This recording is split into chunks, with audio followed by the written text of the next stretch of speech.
இல்ல? ரெஹ்மான் சாரோட ஜீனியஸ் நான் வந்து கண்ல நேர்ல ம். அதுதான் என்னோட எக்ஸ்பீரியன்ஸ்னு சொல்றது. அதாவது when he's layering a song அப்படியே ஒண்ணுமே இருக்காது. First when he comes and sits ஒண்ணுமே இருக்காது. ஆனா அங்க இருந்து ஜஸ்ட் லேயர் பை லேயர் அதுவும் ஒரே ஒரே அடியில அடிப்பாரு அப்படியே. கண் கலங்கி நான் பார்த்துருப்பேன். ஐயோ! The how he structures the song. First ஒரு பீட் இருக்கும். அதுக்கு மேல ஒரு பியூட்டிஃபுல்லா ஒரு பேட்ச் போடுவாரு.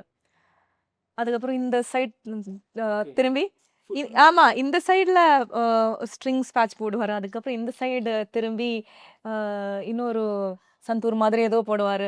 அதுக்கப்புறம் கம்ப்யூட்டர்ல அந்த சந்தூரே வேற ஒரு டோன் மாதிரி. It's just unbelievable. அப்படியே டக்கு டக்கு டக்குன்னு there's no thinking twice.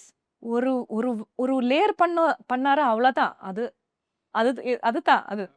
Unbelievable and இன்னொரு எக்ஸ்பீரியன்ஸ் வந்து ஒரு டியூயட் பாடிட்டு இருந்தோம். அவரு அப்பதான் கம்போஸ் பண்ணிட்டு இருந்தாரு அந்த சாங்க. And duet for male singer பாடி முடிச்சுட்டாரு. அண்ட் ஃபீமேல்க்காக நான் so he's just composing. It's like a scratch track. So பாட ஆரம்பிச்ச போது, "ஓ! ஹையா இருக்கா?" உடனே ஸ்கேல மாத்திட்டாரு. இல்ல நீங்க ஆக்சுவலா நல்லா மிமிக் பண்றீங்க. நீங்க சொல்லும்போது அப்படியே ரஹ்மான் சார் சொல்ற மாரி இருந்தது. Okay, okay. கன்டின்யூ. ஹையா இருக்கா? உடனே ஸ்கேலயே மாத்திட்டாரு. Like he is not even thinking twice.